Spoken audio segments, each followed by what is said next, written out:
Welcome to our side event. Today, we're going to speak to effective ways to boost mitigation ambitions in nationally determined contribution NDCs in the context of refrigerants lifecycle management.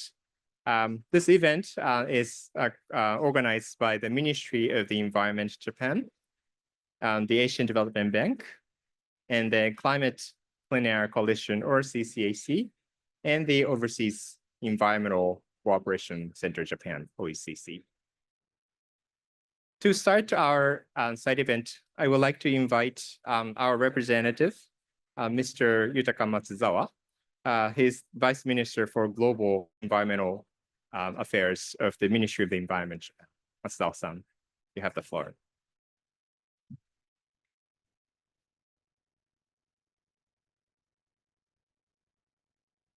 Thank you. Thank you all for joining us at this HFC event.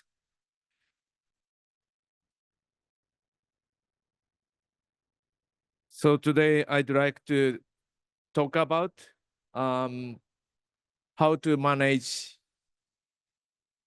proceed with life cycle management of HFCs to achieve 1.5-degree goal. Next slide, please. Last year, COP28, global stocktakes clearly said our policy should cover all greenhouse gases, of course, including the HFCs.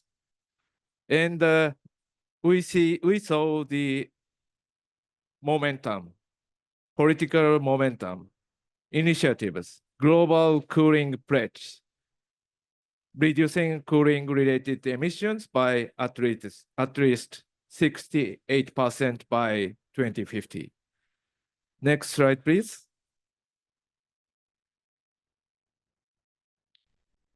And this year, last May, discussion on life cycle management was held at the Montreal Protocol.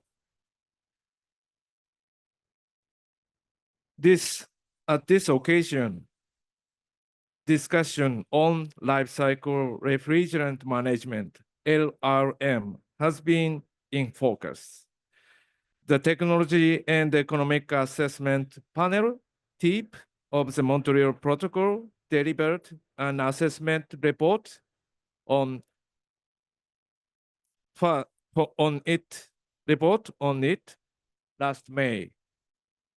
Following the report, the workshop on life cycle refrigerant management was held last month in Bangkok, where governments and experts discussed policy, technical, and financial issues.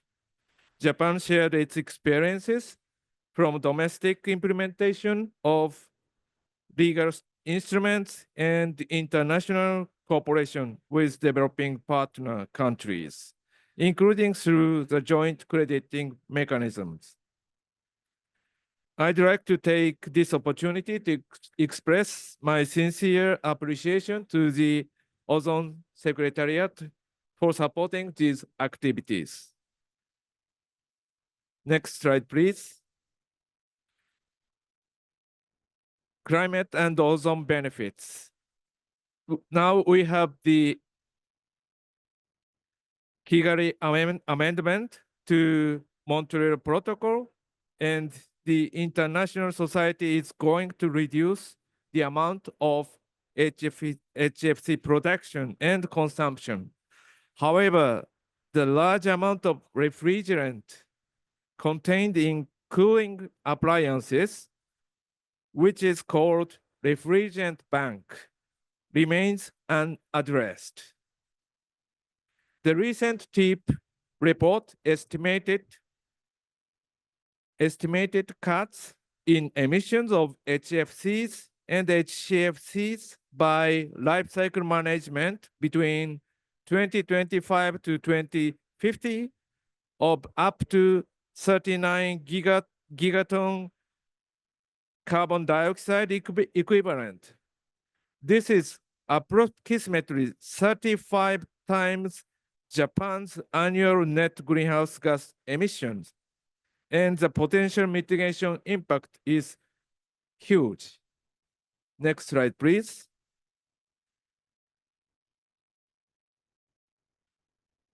If we look at the rapidly growing global cooling demand, we undoubtedly need life cycle refrigerant management globally.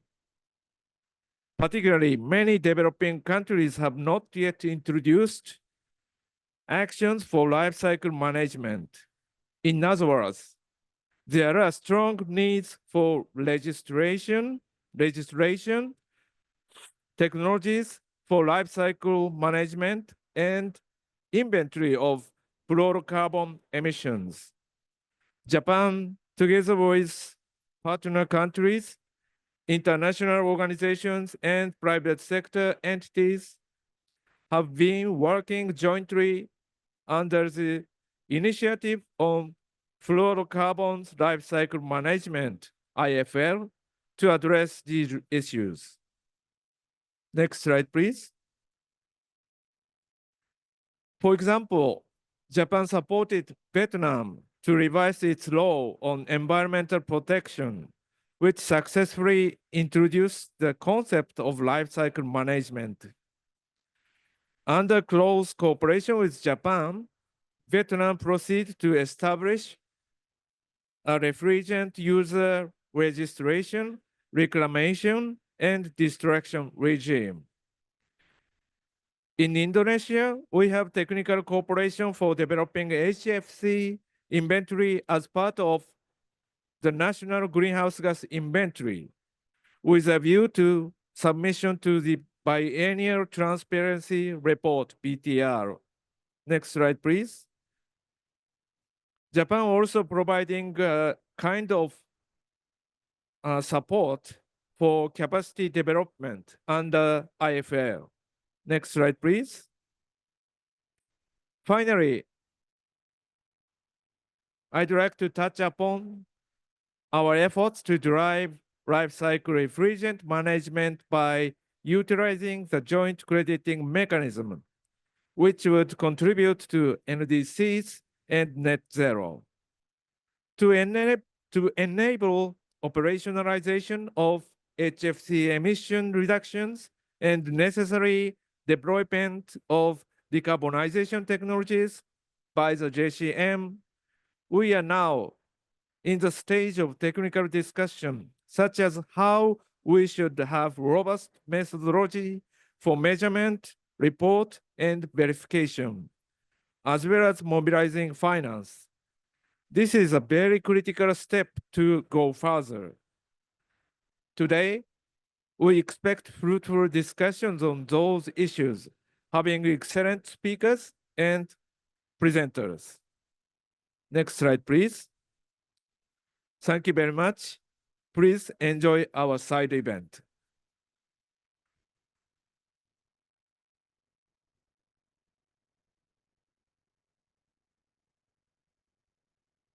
Thank you very much, Mr. Matsuzawa. Very encouraging presentation.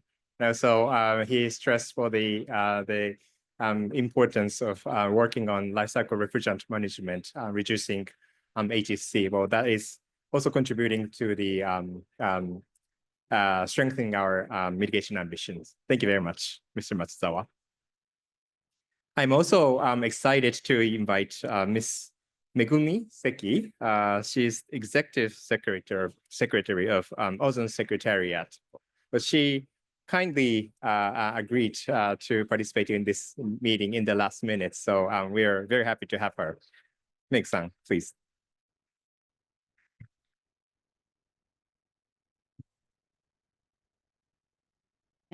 Thank you very much. I would like to first of all thank Japan for inviting me to this very important event on fluorocarbon life cycle management. That's the refrigerant management. And today I'm going to give you an overview on what is happening under the Montreal Protocol on this LRM issue. So next slide, please. So first, a little bit of background. The genesis of the issue is that from the very beginning of the Montreal Protocol, when it entered into force, the parties have already addressed the various components of LRM, such as destruction of ozone-depleting substances, or ODSs, recycling, reuse, recovery, and reclamation, environmentally sound management of ODS, and their banks. But then these issues were being addressed as individual separate issues at different times. And also to enable sound policy and decision-making, parties have been asking the assessment panels of the Montreal Protocol, the Scientific Assessment Panel and the TEEP, to carry out various assessments on the technical and scientific aspects of those issues listed there, like destruction, recycling, and so on. And of course, the Multilateral Fund for the implementation of the Montreal Protocol has been providing funding, limited funding for demonstration projects on destruction technologies, recycling, reclamation, and so on. I wanted to just mention that, you know, on this environmentally sound management of banks and ODSs, parties were actually discussing this in the around 2007, 2008, and then came the issue of HFC amendment negotiations. So then that kind of took over, you know, the negotiations. And so the environmentally sound management of banks and ODSs became like in the back burner. Next slide, please. Oh, no, this is fine. So now parties are actually focusing on LRM as a comprehensive strategy. So in decision 3511, which was taken by the parties last year, parties actually for the first time used the term LRM. Right? So under that decision, 3511, parties requested the TEEP to produce a report on LRM, and this was already mentioned actually by the Vice Minister. And then the Executive Committee of the Multilateral Fund was requested to consider opening a window for funding to Article 5 developing countries to implement the plans for dealing with banks and ODSs, unwanted ODSs.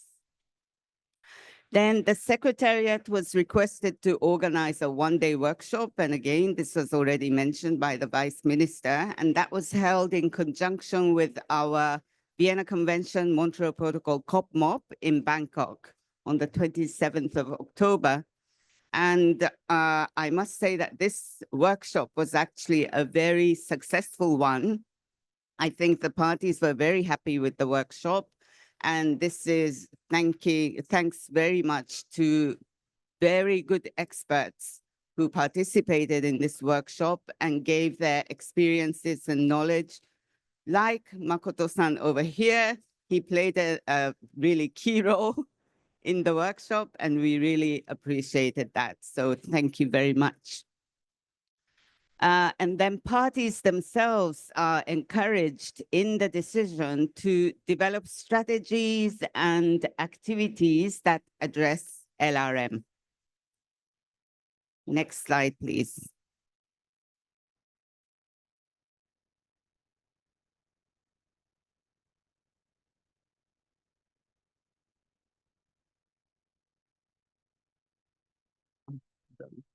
Okay, let me touch a little bit upon the workshop and its outcomes.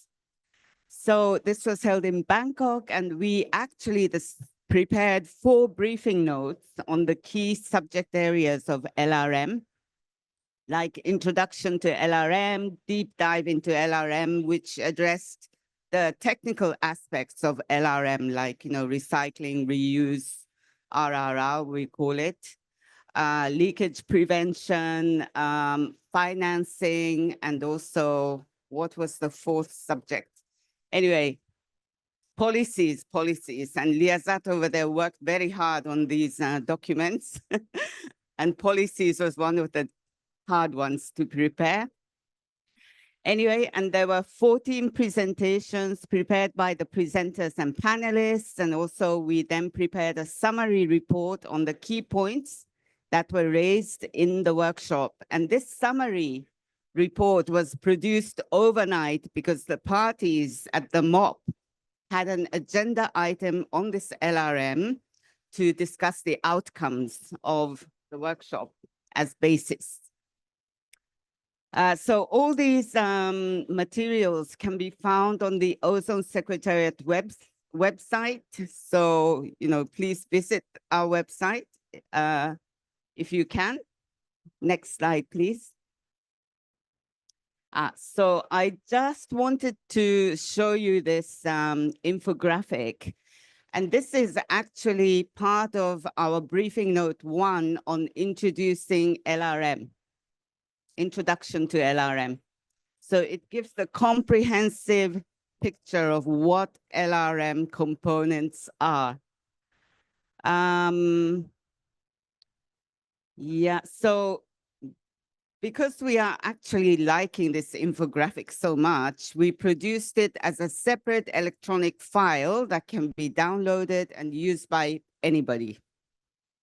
So I just want to talk a little bit about the benefits. Point number 1, I'm not sure if you can read it, but it basically says that effective LRM will, by year 2100, will avoid emissions of up to 67 CO2 equivalent gigatons.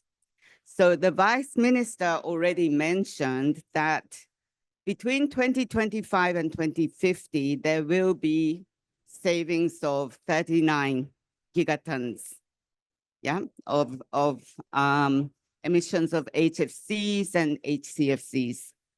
So if you count that to the end of 2100, we could be saving up to 67 gigatons CO2 equivalent, which is really quite a significant amount in terms of climate change mitigation. Okay, next, please.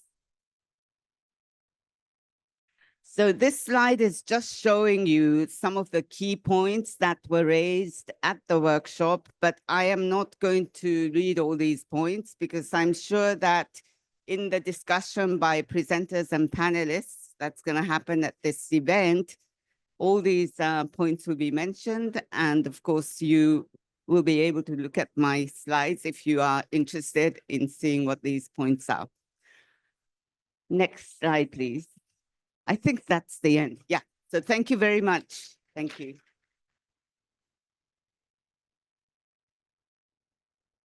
Thank you very much, Mega-san. Introducing the recent updates and what happened in Bangkok in the context of Montreal Protocol and life cycle refrigerant management workshop. Fantastic. Then we have another presenter, and she is participating online. My friend, Miss Denise San-Valentin. She's a program management officer of Climate and Clean Air Coalition. She's speaking to our efforts under the CCAC as one of the organizers. Denise, please. Thank you, Makoto-san, and I hope everyone can hear me. Yes. Good. Good afternoon, ladies and gentlemen.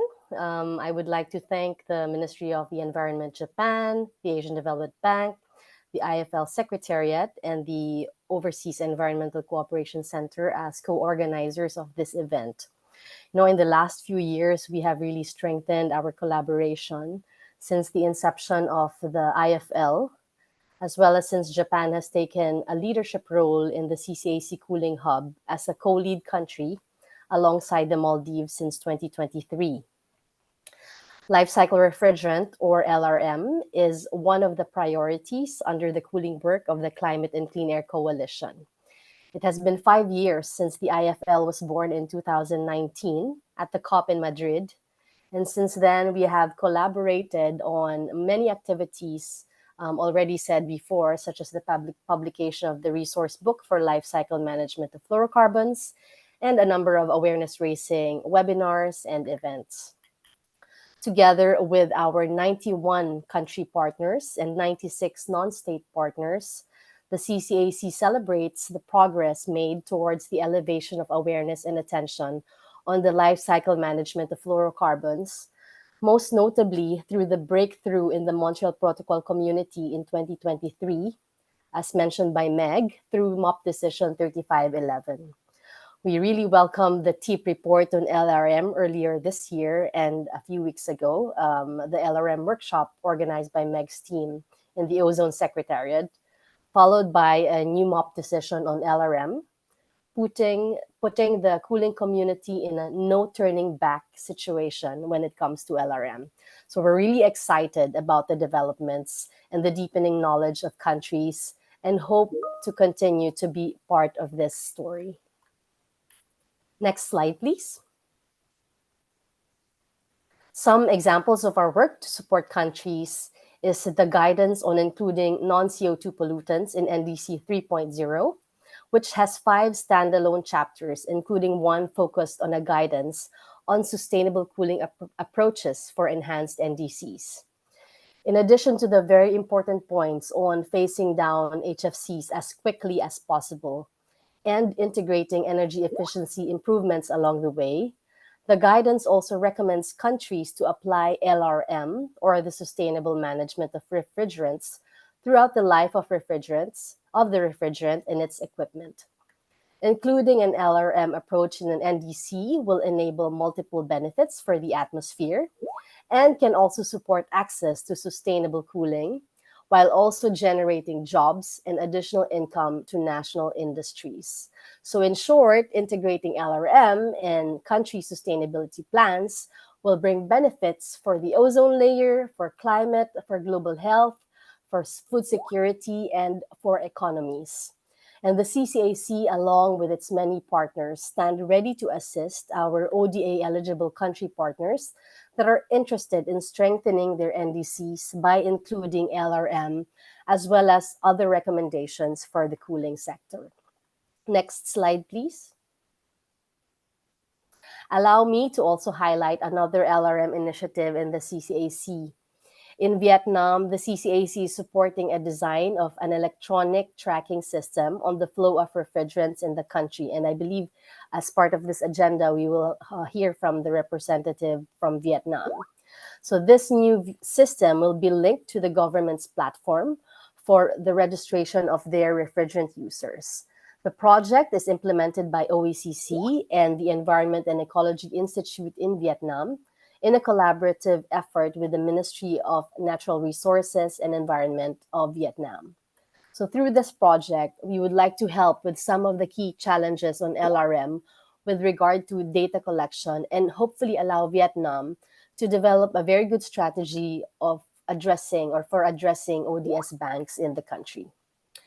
We hope to do more of such initiatives across the globe and find more partners that have a strong interest and commitment to embrace LRM. Thank you very much to everyone, and I wish you a very good rest of the side event today. Thank you very much, Denise, for delivering your presentation. Especially, what I like is the guidebook with the cover page. Well, there's a girl in front of her refrigerator. That's what we are working on.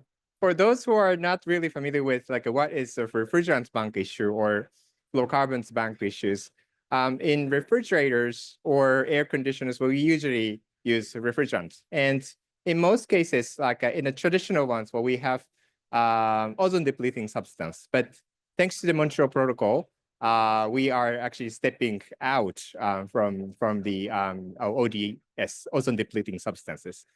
But still, we are having the very potent gas, which is HFCs. So that that's something that we are focusing on.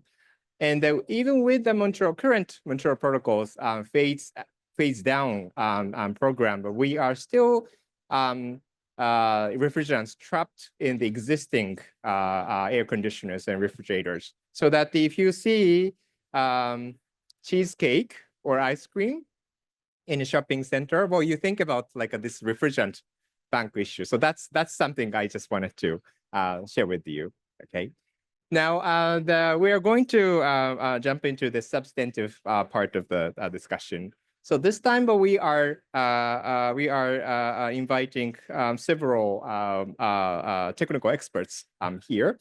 The first speaker, she's going to speak to her recent activities regarding the development of HFC inventory. Ms. Ranansari, we call her Ibu Mela in Indonesian way. So Ibu Mela, can I have you on the podium? Thank you.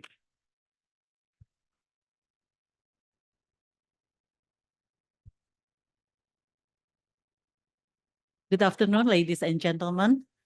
Today I will, on behalf of, regarding this study, in Indonesia, we conduct in cooperation with Institute of Technology Bandung with Ministry of Environment and Forestry. Because of the new cabinet now, we are separate between Forestry and Ministry of Environment. So we'll see in the next, in January, what happened with the organization. So National GHG Inventory of F-gases, we actually at first we think that Indonesia has to wait until several years to conduct this study. But under capacity building initiative for transparency, it includes one of the aspect of the component of a CBIT program is to develop a guideline for F-gases in inventory. So after a long discussion with our colleague from ITB, Institute of Technology Bandung, so next slide, please. We decided to set up the base for conducting a GHG inventory for F-gases. First, we need to conduct mapping of sources of F-gases, and then how we are going to collect national GHG inventory data, because it will be a very difficult effort for us, as you know that Indonesia is very big countries, so many people now using aircon in their house because the temperature getting warmer and warmer every day. Last week of October, it hits 40 degrees for the whole week. So even at nighttime, it's around 36 or 38. So can you imagine now the owner of AC, not only middle class to upper class, but now small income household, they need to purchase their aircon, because if not, if they have small children, they cannot study, they cannot sleep well. So the other consideration that we also need capacity building effort for GHG emission inventory. So how it's going to work, and especially how to get the funding for this activity, because it takes a lot of effort and a lot of money to conduct capacity building. And we also consider to take efforts for data collection, because data collection here will be related much with not only government official, but also with private sector and local communities as well. Then and another effort is to collect all the relevant data, especially on avoidance of leakage and recycling, reclamation, and also destruction of used refrigerant. And also, we need to determine what kind of technology that we are going to use, because this is important. As IPCC had set up the methodology, but still a lot of effort requires to fulfill the IPCC requirements. And also, we consider there is a needs of Indonesia for potential international cooperation. Why? Because we are still developing countries, and we still needs a lot of information and example from another country how they conduct the data collection. Next page, please. I think the history of refrigerant utilization, everybody's already know. We can skip to the next slide. And then also in this study, we conduct the difference between what our obligation under Montreal Protocol and what our obligation under IPCC. So we identify, so we can sure which way to go. Next slide, please. The most important thing, I think, in our study is my last slide, because regarding this study, there is still a need to identify the key stakeholders. Different ministry involved in this activity, and the private sector also, and the local community. So how we are going to collect the data, and what kind of platform that we are going to use, that still need to be discussed. The second thing is identification of capacity building needs. Which target group?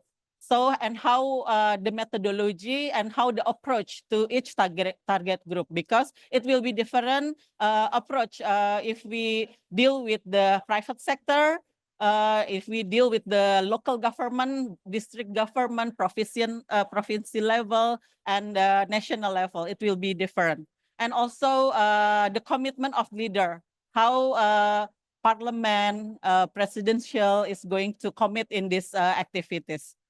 Identification of data source also become a big problem in Indonesia. How the data collection going to be conducted? What kind of platform is appropriate or suitable for our country? And then also development of implementing regulation. What kind of regulation that we are need from national regulation to local regulation? And the last thing is development of methodology through study research, or how we involve the university in these matters. And then also how we encourage all the academia to conduct the research. I think that's all from my side. Thank you very much.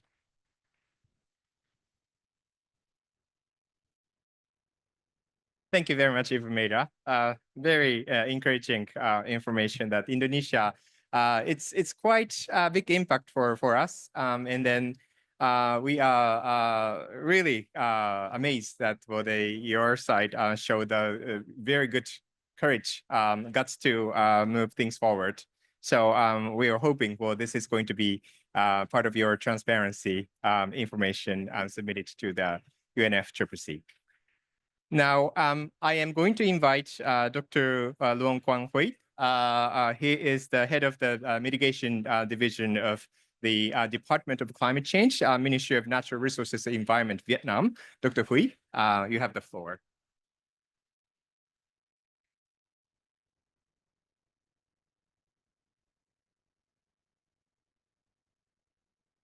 Good afternoon. Yeah, very pleased to be here, and thank you, Kato-san, and very pleased to see familiar faces from colleagues and friends.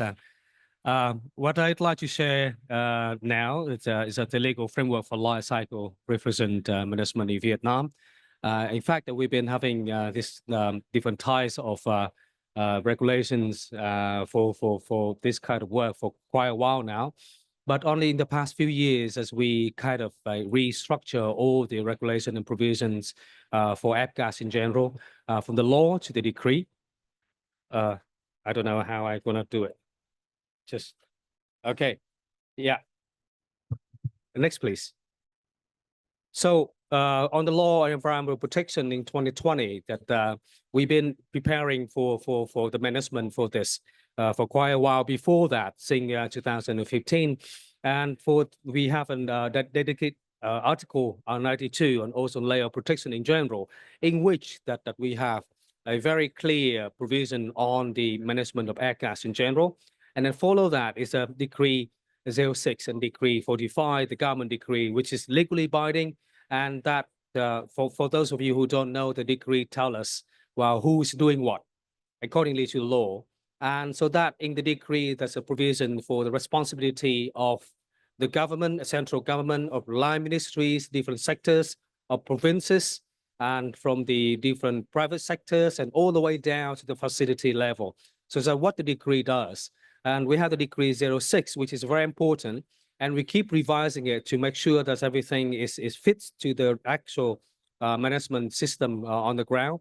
And under the decree, we have guiding circular, which are the technical guidance, technical guidelines for the facility to follow every step. And then we do that. And all of those things are legally binding, different from the other jurisdiction that all of those documents as we have is legally binding. So every facility and line ministry will have to follow activities on that. Yeah, so again, for the law, we stated very clearly that collecting, recycling, reuse, or destruction of control ozone depleting substances and GHGs under the treaty and the protection of the ozone layer to which our country is a member. Yeah, so everything under Montreal Protocol, Kigali Amendment, and so on and so forth, that we will have to make the provision from the decree level to the guiding the technical guidelines for that as well. On the decree 06, and we have a very specific article on collection, reuse, recycling, and destruction of controlled substances, and there's many different words there. But as you can see that, well, first of all, that we have that any organization or companies that manufacture import equipment, and please that, well, take note of the import equipment, because in many cases, the equipment is not really considered as something that, well, under the control substances by the Montreal Protocol. But inside the equipment is the substances, so we manage that as well. And that requires a lot of guidelines, a lot of technical guidance for the companies. And recently that we just completed that as well. And also we have kind of like a threshold on what kind of things that we manage in terms of the capacity of the air conditioner, and also the cooling capacity of different machine, different equipments that support that. And then we have different types of principle and then timeline for reporting and then for doing all of those things in the decree. So with the decree provision, the company would know, okay, what kind of things they need to report, what kind of thing that they need to do something about it in terms of collection, in terms of reuse, recycling, or destruction. And then all of those activity will come with a guiding circular letter at the letter states, even though we have a lot of international guidelines for that already, but we need to turn that into the legally binding documents for Vietnam. And so at the provincial level, they would know how to do that, because quite frankly, that while the provincial level with the capacity of the technical experts there is not that much compared to central level. So they need that kind of documents for those. Yeah, so that technician requirements we got in the decree as well. So for the technical expert or technician that who will actually do all of those things in terms of collection, reuse, and destruction, and so on and so forth, they would need to meet certain requirements. And that needs to be at the decree level. And then we have different types of technologies and different types of activities that technician would involve. And then we would have a requirement for all those things to make sure that, well, not everybody just simply to open up the fridge and say that, okay, we destroyed it. And it's not like that. And it needs to follow a certain level of technical capacity and requirement. And then we have the national plan and technical regulation that's followed it, to make sure that while we have a roadmap for it. Okay. So first of all, we have a national plan on management and fissile control ODS and GAGs. So those are things that we make a lot more specific activities that the Vietnam would do and would be able to do within a certain time frame at the moment that we do it until 2030. And we follow what we committed with the Montreal Protocol from year to year. And within that plan, we got a roadmap of every year and every activities of different types of activity involving different substances that we do in there. But to be able to do that, we need to have the national technical regulations, because all those things that we need to follow a technical guidance for the activities stated or planned in the national plan. Come on. Okay. Yeah. So general goal by 45, and then the objectives, all those are similar to what is already in the Montreal Protocol. So I'm not going to bore you about that. But then we have different roadmaps. This is important because this is for how the companies, how they're going to do it step by step every single year. So what they should do.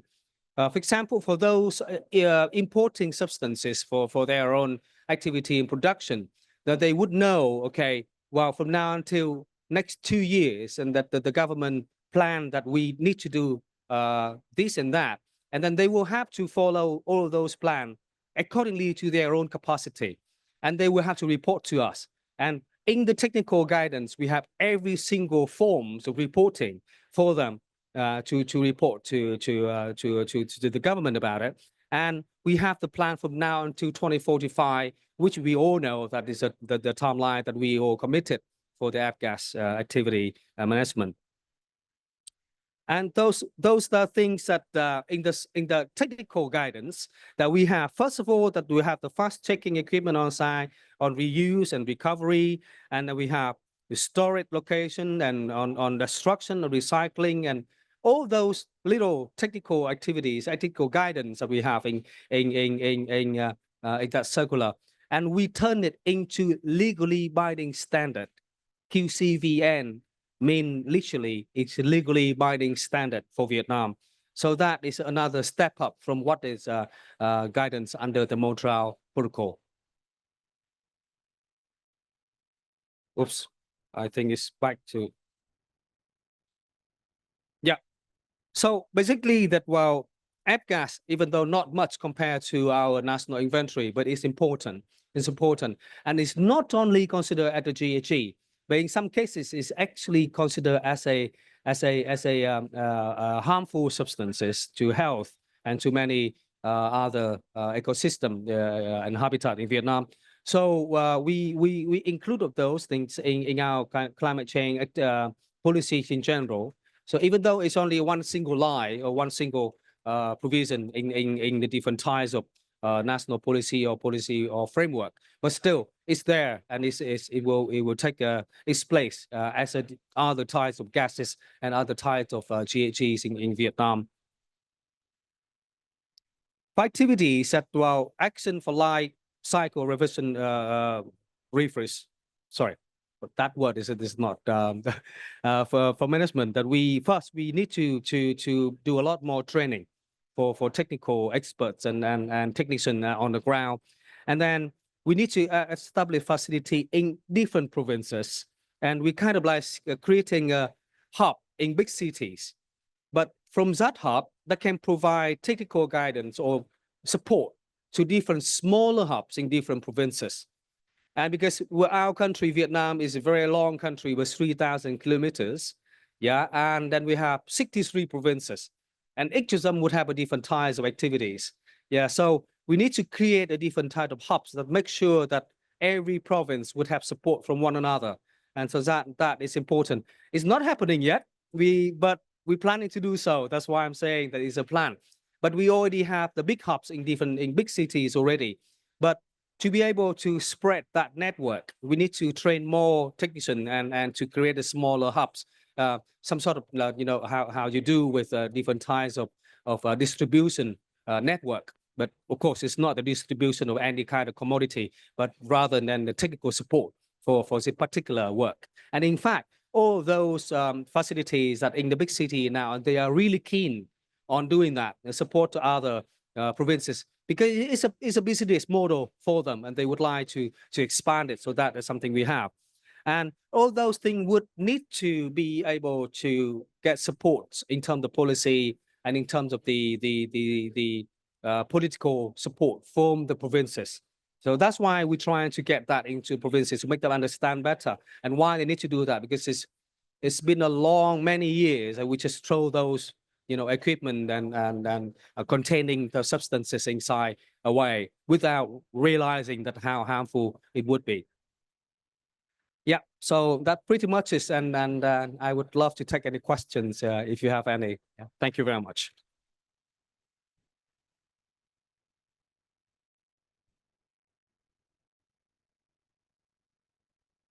Thank you, Dr. Phuy. Vietnam has always been a remarkable and the leading case of our cooperation partner. They're happy to have you you shared. Well, it's a recent experiences of the legal development in Vietnam for life cycle refrigerant management. Now we have two experts. One from Carbon Containment Lab, Dr. Sinead Curti. And then after that, well, we are going to invite Mr. Tatsuya Yanase. He's an environmental and climate specialist of the Asian Development Bank. They are working on life cycle refrigerant management from various perspectives. But the one key topic here is how we are going to utilize our carbon market instruments. And Sinead is going to be the first one who speaks to the carbon market. Sinead, please.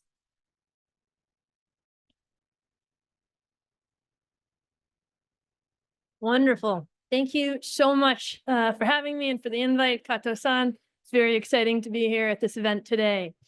So brief introduction to myself. My name is Sinead Curti. I'm a scientist with a background in environmental engineering, and I serve as director of the Carbon Containment Lab. We're a nonprofit research organization that recently spun out of Yale University. And today I will speak to you about the potential opportunity to use carbon markets to finance the global deployment of life cycle refrigerant management. So why do I call this an opportunity? Well, there we go. As temperatures increase, so too does the global demand for cooling. If we look at the projected emissions of HFCs in the near term, we expect a significant increase between now and 2035. This is largely a result of the ongoing phase out of HCFCs, in addition to the increased cooling demand, particularly pronounced in the developing world. So to put this in perspective, the EIA and other non-governmental organizations published an estimate in 2022 that there would be about 90 billion tons of CO2 equivalents in the installed refrigerant bank by 2100. Now, the current business as usual for this material, for this gas, is to be emitted into the atmosphere, either by leaking during equipment life or potentially by venting at equipment end of life. Now, unlike other emission scenarios, we do actually have the technology and the know-how to deal with these emissions. We know how to detect leaks. We know how to mitigate them. We know how to recover refrigerant gas and subsequently reuse, reclaim, or destroy it. And this family of practices is called, as we all know here, life cycle refrigerant management. Now, despite the fact that we have the technology and know-how, life cycle refrigerant management still does face quite significant barriers to implementation. The sort of most confounding of which right now is around financing. Financing which could, if overcome, could provide additional equipment like recovery machines or additional infrastructure such as accredited destruction facilities and such as technician training. I highlight here an example of essentially the cost estimation breakdown for destruction. This is provided by Daikin's Miki Yamanaka, and this estimate is for the destruction of 1 kilogram of R410A. And what you can see is that it can be actually quite prohibitive, quite costly for a company to do this activity on their own. But from the point of view of carbon markets, this destruction of 1 kilogram is equivalent to 2 tons of CO2 equivalents. So what we're talking about is essentially an emission reduction at $9 per ton of CO2. And so from the point of view of the carbon markets, this is actually really cost effective and attractive. And so this is what my group has really started to take a look into and has started to investigate how we can be effective in using the carbon markets for this activity. Okay. So as I was saying, carbon markets, though, are just one pathway towards financing these projects, and carbon markets can take many different forms. There's a couple different buyers that we see engaging in these markets. The first of which is corporate buyers, which are typically operating on the voluntary carbon markets. And voluntary carbon markets are essentially the testing ground for methodologies to address these emissions, which over time, as they're validated and shown to be developing high quality credits, can be transitioned to the compliance marketplace. The other type of buyer is government buyers. So an example of this is Japan's Joint Crediting Mechanism, or JCM, which is serving as a precursor or model for Article 6.2, which we're very excited about moving forward. So to get into more specifics here, I'll never figure this out. Let's see. There we go. Nope. It's just slow. Diving into a little bit more detail within the voluntary carbon market, we see that a variety of life cycle refrigerant management actions are already, they already have methodologies, they're already generating credits. Similarly, on JCM, we see a variety of project types, but there are some limitations. First of all, there's a number of project activities that are only valid for credit in certain jurisdictions. So HFC destruction, for example, is only currently allowable in Mexico on the end of life in the voluntary carbon market. And so this is an area where we see opportunity to expand and extend to the developing world where these sort of future HFC emissions are projected to increase. One thing I'll note that we find as very exciting through JCM and Article 6 is that it's only applicable to countries, host countries that are already on track to meet their NDCs, and in addition that are including HFCs in their inventories. And so we see this as a double win because not only are we reaching real and additional emissions reductions, but we're also leading to increased data availability and transparency. So we're excited to expand that mechanism further. So as you can see, there's a variety of different methodology types and a variety of different mechanisms that can be used. But one of the things that we're concerned about is how do we do this effectively? How do we scale up carbon markets in a way where we're creating real additional high quality credits across the space? And to do so, maybe. Okay, we turn to the Integrity Council for the Voluntary Carbon Markets Core Carbon Principles. So this is the CCPs. There have been 10 that have been published to guide how we think about credit integrity. In the interest of time, I'm just going to focus on 4 for today. The first of which is additionality. And so the question of additionality is around whether the carbon finance truly enabled the project activity and whether the project activity basically would have occurred otherwise. So essentially, if there is regulation that is enforced, then a project cannot be additional and should not be credited on a carbon market space. And similarly, related to the financing, if a project is financially viable on its own, it should not be valid on the carbon market.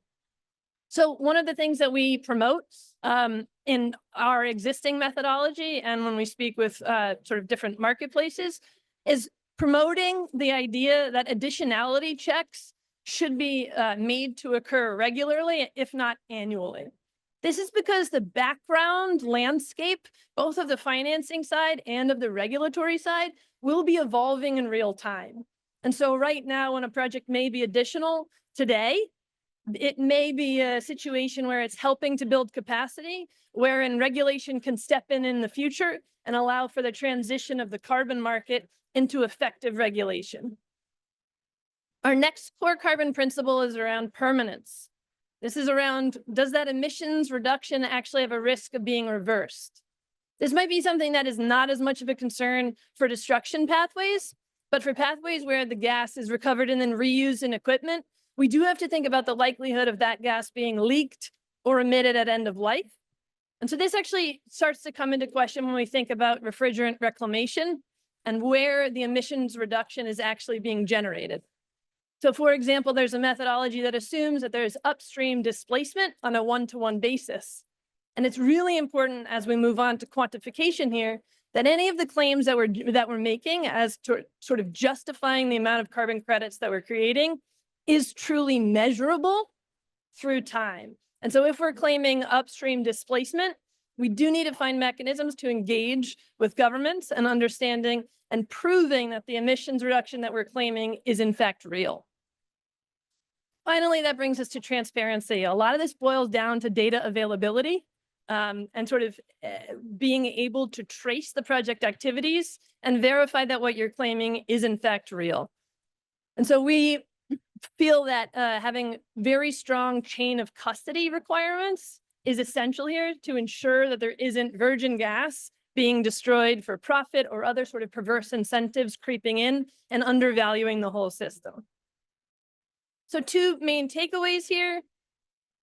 The first of which is that where the core carbon principles are not met, it's perhaps just ideal to not use carbon market mechanisms. So if you can't show that what you have done is real, the idea of using a carbon credit to finance that is actually quite dangerous to the overall carbon markets in general.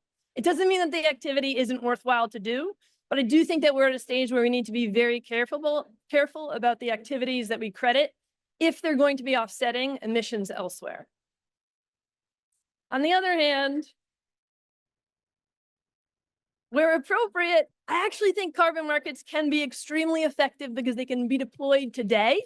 They can be deployed in a way that helps build capacity, so build our access to equipment, to infrastructure, and a technician network to address this very large opportunity that others today have also identified. And so with that, where do we go? What are we excited about? Where can we be optimistic? Well, there's better software emerging in real time. There was others who mentioned RefNext, which is a company that's working on chain of custody tracking and are being deployed in several countries around the world. Second, we're looking at emerging platforms and markets. I think that this is extremely exciting as there's another registry right now, Global Heat Reduction Registry, that's taking on HFC destruction methodologies. And this suggests that there's buyer interest and sort of wider education on the subject. And then finally, on supporting new projects on the ground.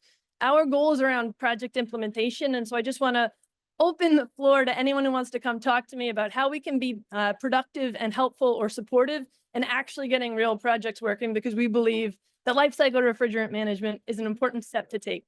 Thank you.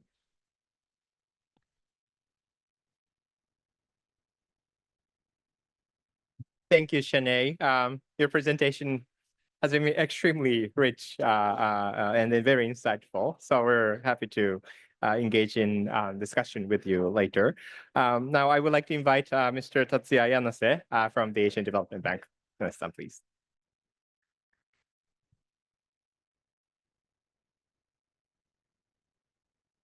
Okay, thank you very much, Kato-san.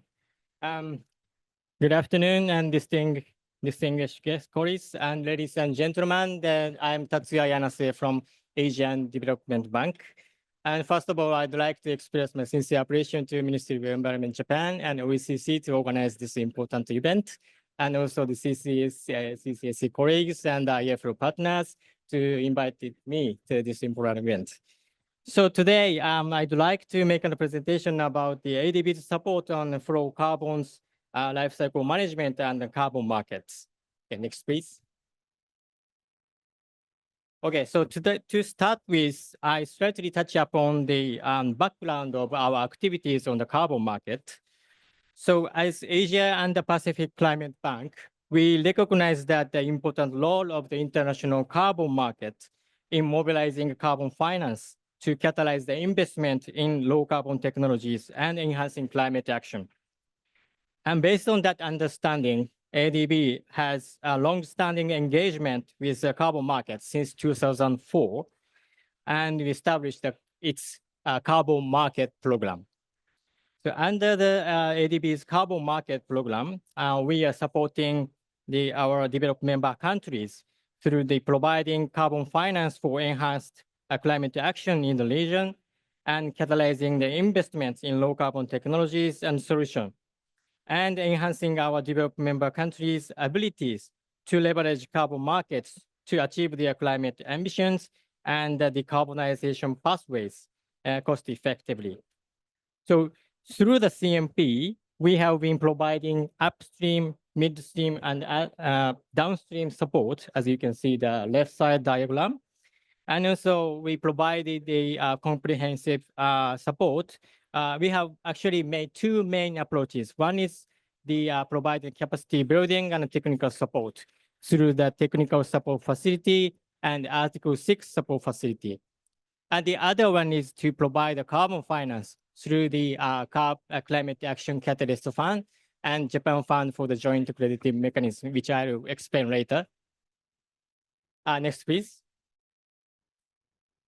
Okay, so this is the technical support facility under the CMP. And this TSF has been one of the main instruments providing the technical and the capacity building support under the CMP. And currently, this technical support facility provides the technical and the capacity building support for promoting life cycle management of fluorocarbons and energy efficiency in the cooling industry through the technical assistance 6730. Okay, next, please. Okay, so this is the snapshot of the outputs of our technical assistance. So to effectively enhance the technical knowledge and capacity, this TA conducted a comprehensive policy gap analysis of the participating developed member countries with reference to the global good practice. And this will include the assessment of the current status of the life cycle management of fluorocarbon and energy use in the cooling industry. And also, we have organized several national and regional seminars and workshops to facilitate the knowledge exchange. And also we are currently working on the development of the knowledge product. So I will explain later as well. Then also TA identified the available advanced technologies, the business model and other innovative solutions relevant to the sectors involved.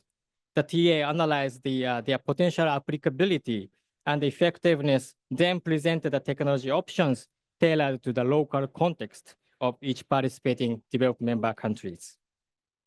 So based on this study and analysis, finally, this TA will provide the recommendations for the participant developed member countries in developing its policy framework and national action plans and necessary policy reforms. So that's the snapshot of our TA outputs. Next, please.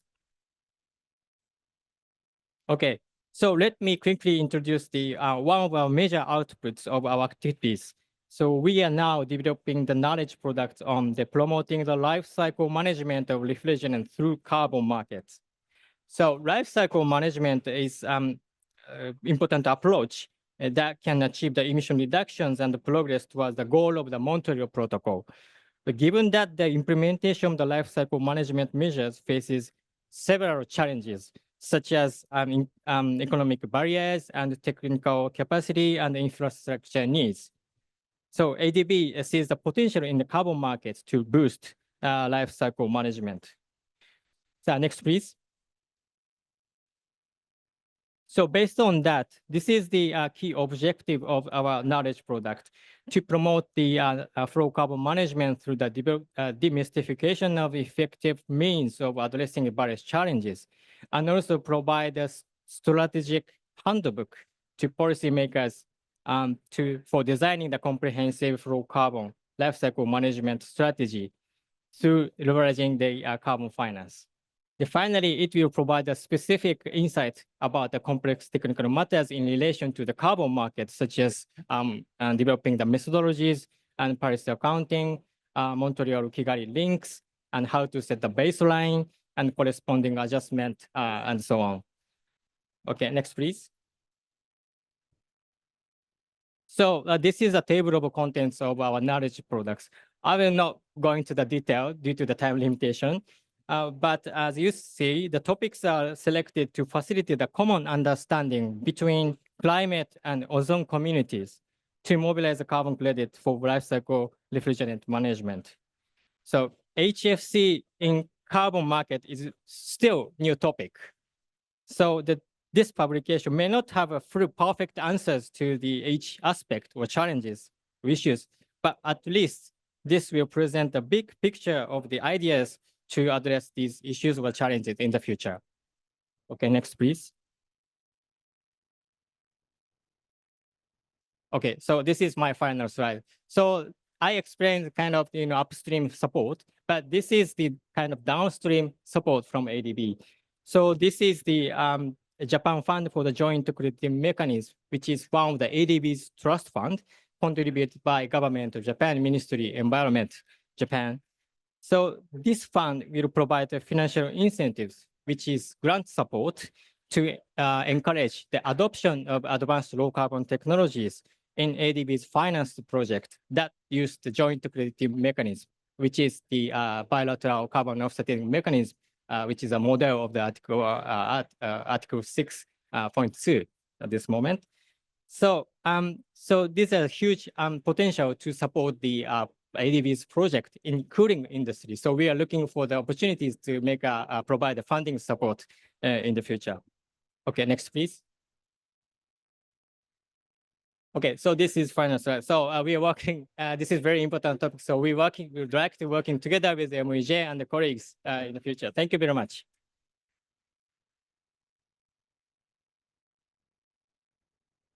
Thank you very much. Fantastic. Well, we always appreciate for the very powerful support from the Asian Development Bank.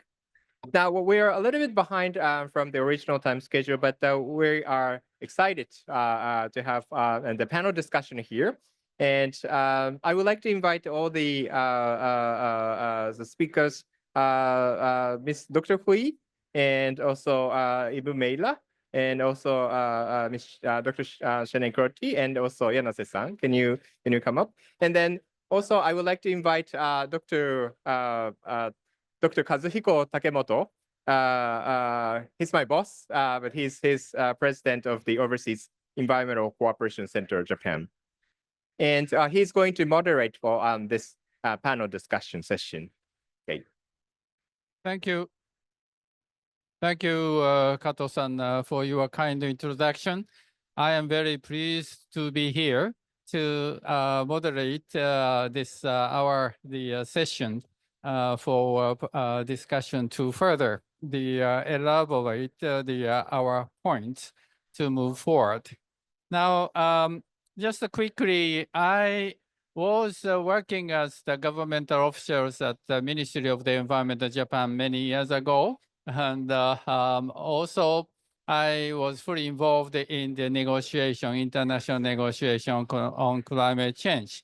Now, today's topic, IFL, the initiative on fluorocarbon life cycle management was launched at the COP29 in Madrid in 2019, where I was there. And then I found from today's presentation, a lot of initiative has been developed in an accelerated manner.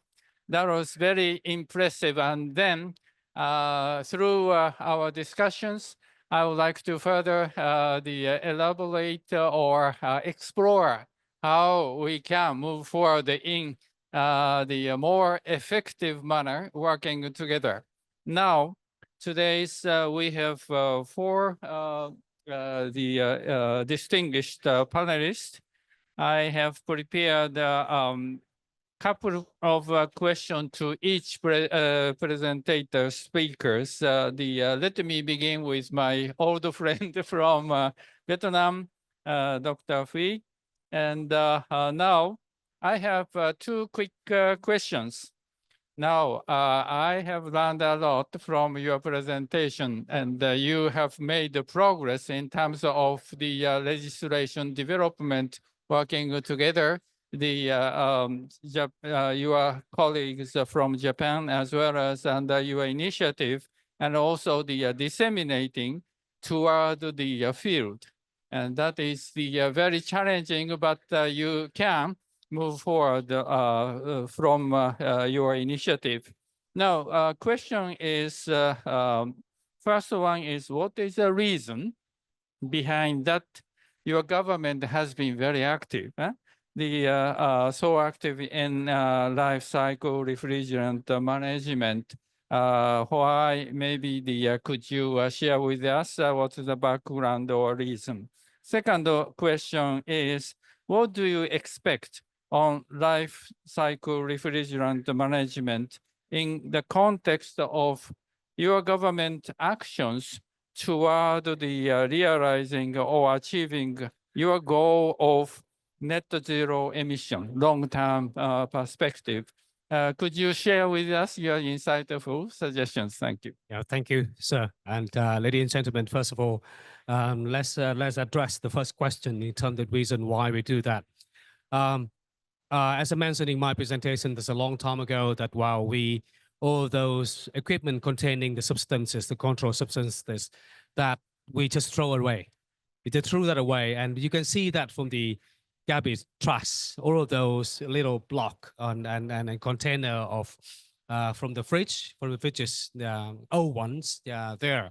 And nobody actually realizes how harmful they were until that, well, they cut open that. And then the air came out, and actually they can smell it a little bit somehow, and it's bad, and it's bad. And with the people that by the time it's just the trash collecting people, they just say that okay, it's bad and it's not pleasant smell, and it must be something harmful to you. Yeah, so that happens in big cities, and then when people started to have a better understanding of what kind of substances is that, and they listen to doctor more. So the reason I'm telling this story is because it actually started from the health impact for all of those substances to the community, to the society. And that's the first reason. The second reason is that when the society needs a lot more air conditioner and cooling equipment and processing, then big companies like many of those are Japanese, like Daikin and Panasonic, coming into Vietnam and introducing their own standard from your country, to the government of Vietnam, and then telling us more and more that we have a better knowledge about it. And at the same time that we committed to Montreal Protocol and Kigali Amendment and so on and so forth. So the awareness of the policymaker got heightened better. And also the awareness of the facility, the companies, and especially the people who are using all those things from the small workshops to the big companies are better. So that's the reason why the policy can be produced very quickly and actually apply to the ground also very quickly and effectively as well. And for the second question, I'll be very quick. And when we have a better knowledge about that, and we realize that it has a potential to contribute to GHG emission reduction target in general, even though not much compared to other gases, but still it's there and it's good for everything. There's a lot of co-benefits out of that. So we included all of those things in our national policy and plans for that towards the net zero target. Thank you. Thank you, Dr. Phuy. The very clear message, and I'm always encouraged by your strong, powerful message. Now let us move on to the next speaker. I have question to Ibu Meira. Can I say that from Indonesia? Now also I have two quick questions on your initiative. I understand you have shared with us you are working together with your counterpart from Japan to develop your national inventory on the HFC. Now, I imagine there might be some obstacle or negative reaction sometimes, but again, my first question is what the benefit of developing HFC inventory in your country? What is the benefit? And the second one is if you have, are there any recommendations to other neighboring country or friend country? If you have any recommendation or suggestion, we are very happy to receive. Please. Thank you.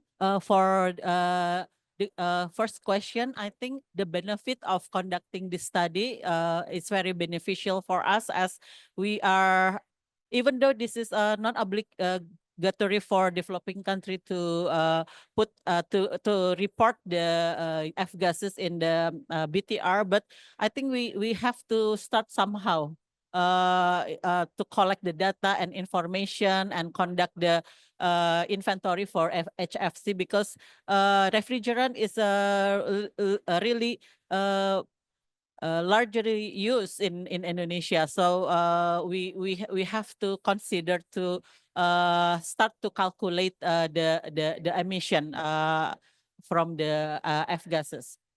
And then my suggestion from for other country. So first step is very crucial to determine the institutional arrangement because when you know the source of the info of the data, it make it's much more easier to conduct calculation, and also you have to define the role for each sector. And then what is their responsibility, especially perhaps the same as Vietnam, how to engage with the key stakeholders. This is very important for data collection. And also to have like a commitment for political leader, and also to form a really good policy so it can be implemented well. Thank you. Thank you, Meira. Then next, the question to Professor Crotty, may I ask Shanae? Okay, Shanae, you have touched on the carbon, using a carbon market instrument. This is a very important approach. At the same time, you have touched on the integrity also should be secured. Now, my first question is, in order to ensure high integrity for HFC reduction by using carbon market instrument, what are the key points? I understand you have already touched on, but could you, if possible, elaborate to some extent in this regard, because this is very important to note.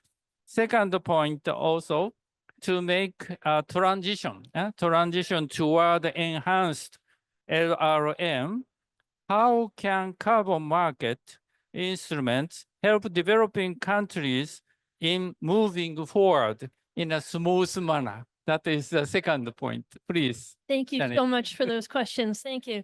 Yeah, so I think to answer your first question around how do you ensure high integrity, I touched on a number of these points in the presentation, but I think the question is really around additionality. So this is, did the carbon finance actually enable the activity? Next is around permanence, right? How sure are we that that emission reduction is not going to be reversed? Can we quantify the emission reduction that we are claiming? And ultimately around transparency. And I think the transparency aspect is an area where I'm extremely optimistic given the sort of the advances in software and the attention that is being paid to this space. So I think that as we build our understanding and our data availability, I think that'll allow us to create much more high integrity carbon credits. The second question, I think, was around how can they be used to get LRM off the ground? And I think that that's really around capacity building in the near term. So as we think about the lack of equipment on the ground in developing countries or the lack of infrastructure, so you can think about having no permitted destruction facilities in a country, if we can bring carbon market financing to those locations such that there's reason to invest in both the equipment and the infrastructure and the training, I think that that will be an effective near-term strategy towards building capacity and maybe ultimately transitioning to regulation. Thank you. Great, thank you, Shanae. And also, I'm very much learning from you the capacity building, the importance. In this context, Mr. Yanase, you have also the developing capacity in the developing country. In this context, of course, beyond that, what are the next action? Now, my question to Mr. Yanase of ADB, what are the next actions for ADB to drive HFC reduction and the carbon market? That is my question to you, please. Yes, thank you very much. Okay, see. Thank you very much. Thank you very much. Can I see? Okay. Thank you very much. Okay. Yeah. So first of all, I think that this is our common understanding that we are standing at a very critical junction that we need to address the climate crisis immediately. So in that sense, we need to take advantage of all means and all opportunities to address these issues. So in that sense, I think that the focus on the all greenhouse gas emission reduction is very important, as Matsuda-san said, the first presentation. So actually, ADB has been harnessed the carbon market to the some kind of efforts and the initiative to reduce the the non-CO2 greenhouse gases. So for example, last COP side event, we hosted the side event focusing on the utilizing the carbon market and high global warming potential greenhouse gases. So we'd like to keep our mind that very important concept for future actions. Then based on that, for our support, basically for the upstream support, we will continue to provide capacity building support and technical support to the developed member countries to enhance the readiness of the participate in the international carbon market. In the case that if they want to participate in the or conduct some project to reduce the high GDP greenhouse gases, including the hydrofluorocarbon. And also the downstream side, we also providing the fund schemes, as I presented earlier, that for Japan Fund for the Joint Credit Mechanism has expanded its scope from this year. Actually, since then, we're just focusing on the energy-related CO2 only. But thanks to the additional contribution from the Ministry of Environment Japan, we can provide an investment project to reduce the all and high GDP greenhouse gases. So we'd like to looking for this opportunity to funding our support. Thank you very much. Thank you, Mr. Yanase. And I wanted to continue our discussion further because this is a very rich discussions in very important the subject. However, I have to conclude with my short summary. It is very challenging to me to summarize or wrap up our discussion in such a very rich discussions, as I said. I have a couple of points to share with you as my summary. First, international cooperation in terms of the capacity development and also the institutional development legislation, the development in Vietnam, and also the inventory development in Indonesia. And I think we have today, we have shared the experience and also lessons, how we can move forward. This is very important to continue to work together. Second point is for reduction of HFC technologies, how we can introduce maybe not definitely we have the very effective instruments like the carbon market instrument, including introduce the JCM, the utilization. It's also this trend has been already started in terms of discussions, not only discussions toward action. That discussion has been already accelerated. It was also very well shared through this panel. Lastly, for our future steps, as a major potential areas to explore the possibility to raise the mitigation ambition of non-CO2, we have recognized the usefulness of IFL or LRM. That is the very important direction how we can develop further. These are all what I have, and finally, my final conclusion or message is: let us work together. Let us take action together toward our common goals. This is my final comment. Thank you very much for your kind attention. Thank you Kato- very much for all the speakers and panelists for contribution. And then thank you very much for your participation. So the meeting is over. Thank you very much.